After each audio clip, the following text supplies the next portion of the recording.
going to talk about the inner child, so the archetype of the inner child in this video. And it is one of the most important things I can do a video about, I think. Really also for... that's like, I'm putting pressure on myself now because it is so important. But it's not like I'm doing one video and that's it. I'm gonna build on this, and this is really what I want to focus my channel on, because it's such a big part. It follows all the other videos that I've done on conditioning. It's really come up to this point, like this is what I want to, this is like the how-to video on how to reprogram the fear. So the archetype of the inner child. The archetype, like I explained in the archetype video, is a collective unconscious patterning that happens in every person's journey. And the archetype of the inner child is basically the state or a helplessness, that feeling of helplessness and fear and sensitivity, I would add, and vulnerability. There's a lot of words I could add to this, but I like to think of it as like, I get this imagery of like a puppy that's ashamed and like that has just been scolded and is like shrinking into itself and like looking helplessly up to someone else. That is like the imagery I get from the inner child.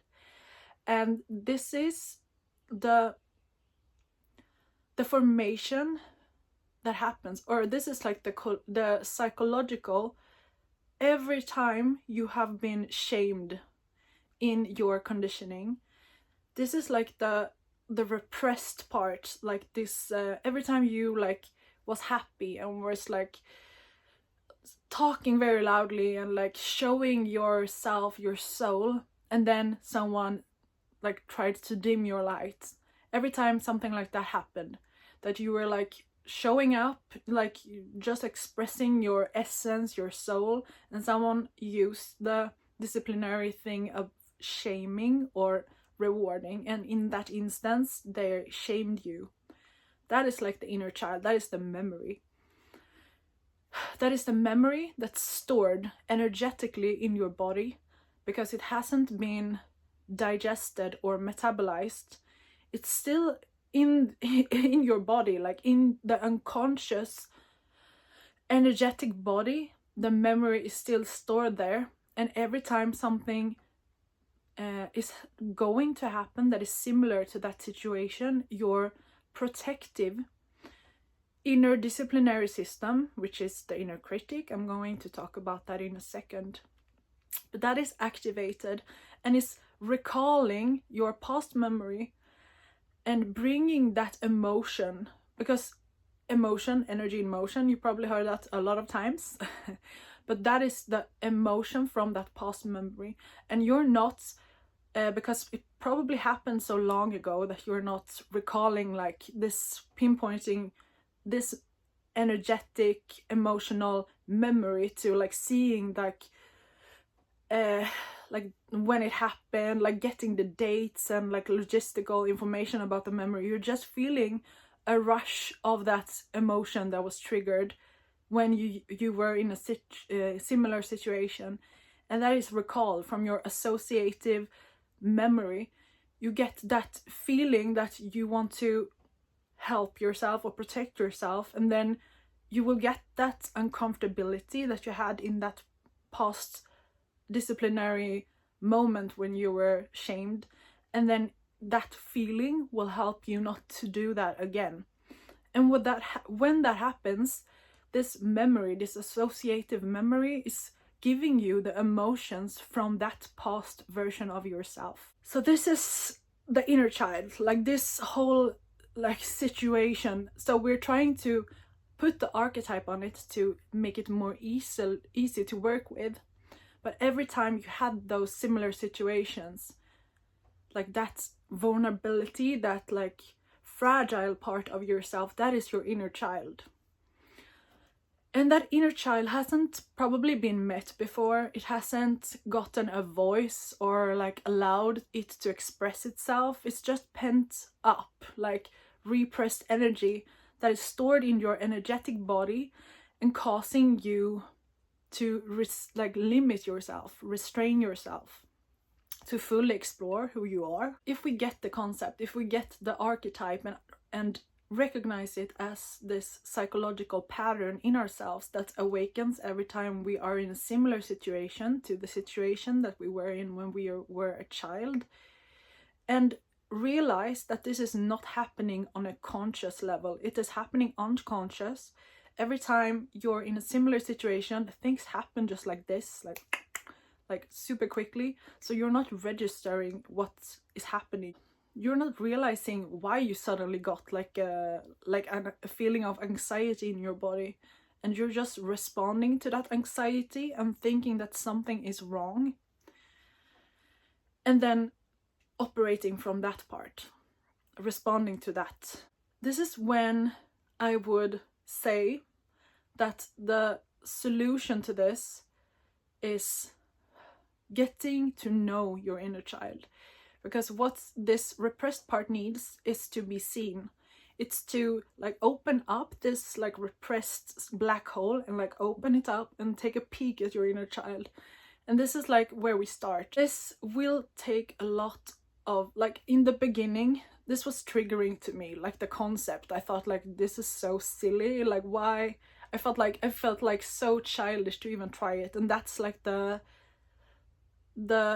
most like damaging thing. If you have repressed the childlike passion for life and you've like grown up, you're like serious now, you're just like seeing fear in every situation and not being your happy, joyful self, it will take a long time to lower your guard enough to actually be able to have a loving relationship to your inner child. So having some like understanding that it could take a while to even let this concept sink in, and be able to not let your inner critic, this is when I will talk about this, letting your inner critic try to stop you from interacting with this part of yourself. Because your inner critic is like the sum, it's like the total sum of your repressed self. Every time this happens, you felt immense pain, you felt so like rejected for showing up and showing yourself, showing your essence and soul, and then someone scolds you and says, no, you can't do that, you shouldn't do that. And the child that is just presenting itself feels like, oh, like contracting into itself and feeling pain for this part not being accepted. So they build up this understanding of what is accepted and what is not. And this is like when the survival mechanism shows up. This is when the inner critic starts to be born. And for a lot of people, it happens very harshly when we go into school, for example, because there the conditioning is very hardcore, because we're put in a group with other children that are usually ruthless in like following the status quo. There's like this alpha beta dynamic from us being in a group, and there is where we get conditioned into how we should work with other people. And the inner critic really starts to take over, because there's where we probably, most of us, have experienced teasing, bullying, and we see like what is accepted, and if I stand out from the crowd, this is what will happen. So the inner critic becomes stronger. It's trying to protect us from being hurt, in a sense. So every time you do something that is out of your comfort zone, there is a potential threat in that. So especially when we try to allow our inner child to come out or see it or talk to it, we're going to trigger the inner critic, because the inner critic, like I said in my past videos, it's there for a reason. It's there to protect us. So when we question that and try to let it put down its guards, because it's very controlling in nature, it's believing that, whew, I need to breathe for a second, I'm talking too quickly.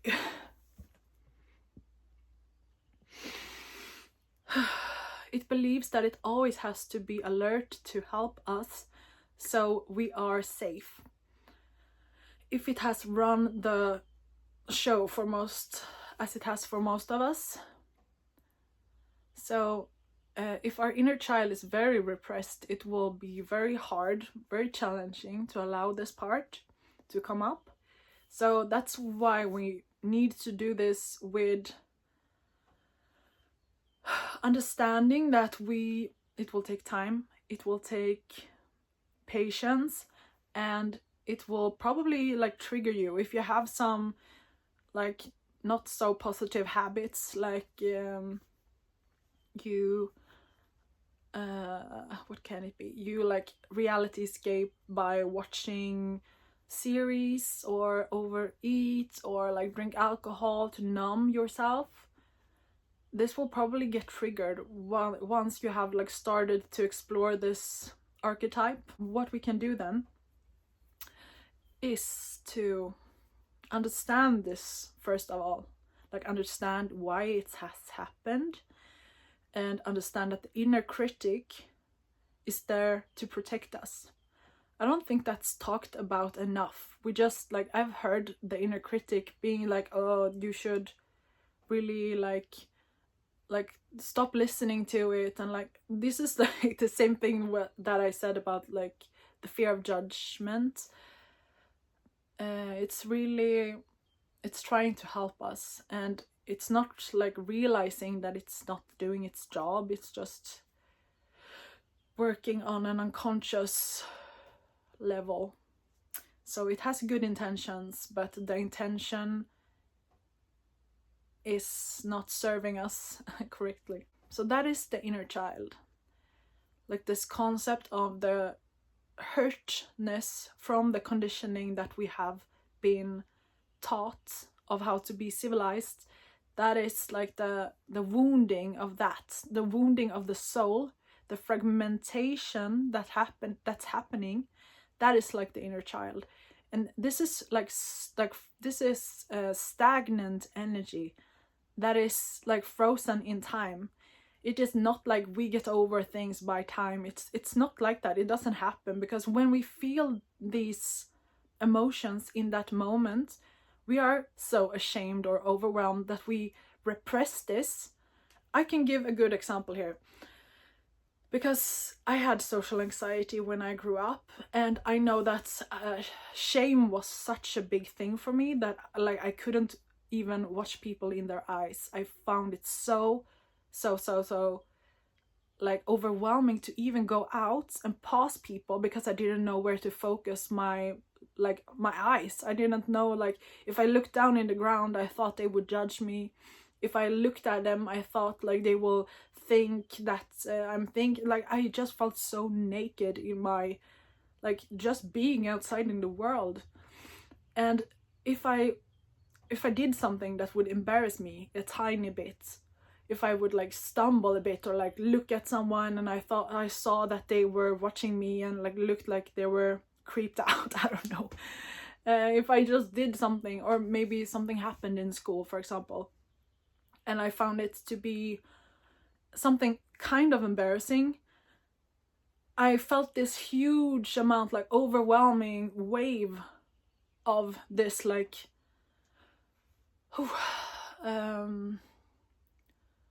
just like self-hatred was what it became, this inner critic, because it was so internalized. That embarrassing thing would internalize itself so much, and I had so many moments where I like overthought. So my inner protector eventually became like the inner critic, because also I had a father that was very mean to me, so I thought like everything is like my fault, and it turned into this like black hatred. like black energy of like just blaming myself and so on. So that's like an explanation of why I internalized it so much. But the embarrassing moment or the embarrassing scene that would happen afterwards, I felt so overwhelmed and I felt like this self-hatred, and then I would like torture myself. The memory would come back like time and time again, and every time it did, I tried to like numb myself. I tried to do something that would distract me, and I didn't understand why I kept like tormenting myself. And now, in like retrospect, I realize it's just the psyche trying to balance this out, trying to find a way to let this go. And I thought that it was like because I'm like, I hate myself so much that I want to like torture and like really press in the scene in my head so that I don't like, I really thought I was like, I really believed that I hated myself.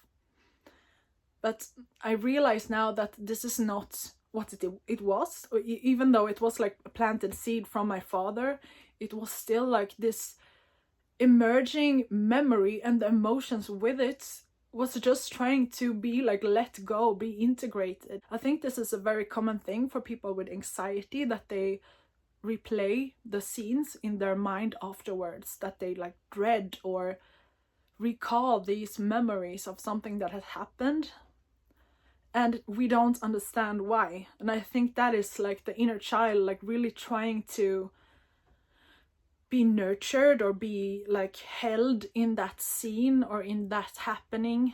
And it's a very like, it's still this it's a kind of like a loving thing in a sense, if we think about it like that. I'm seeing now that I'm like 26 minutes in, and I'm gonna edit this because I've been rambling a lot. But this is like the first, I think I'm talking on because I want to fit so much into this video because it is so important. But I'm gonna probably leave it there and continue on this thing. And I'm gonna probably do like a lot of like exercise videos on how to start your relationship with your inner child, and probably a bit also about like the inner critic, how to have more awareness with it. Yeah, so thank you for watching this long video about the inner child. Like I said in the archetypal video, it's very like, it helps a lot to have this language to see the unconscious part of ourselves and make it conscious when we have this language to explain the patterns that happen in our like emotional states. Because otherwise it's just like, we're just like flowing through life and things happen. But if we get the explanational language for it, we can break things down and actually start to work with them, have a relationship with that aspect of ourselves. Like the concept of the inner child is probably what has been most beneficial in my life. It's kind of like you are able to do therapy on yourself when you get this knowledge. So yeah, because this is in like a broad sense, if we like skip a lot of steps here, because this takes a long time, this is how you eventually go into self-love. Because when you are able to be and meet your inner parents, because you also have internalized your mom and dad, and in a sense they are the first archetypes of like God and Goddess, and the relationship to those internal mental aspects of yourself, that is how you treat yourself mentally. And that is your relationship to God and Goddess in the world, your belonging. And I will probably make a video as well on the mother and father archetype. I hope you enjoyed this video. Thank you so much for watching.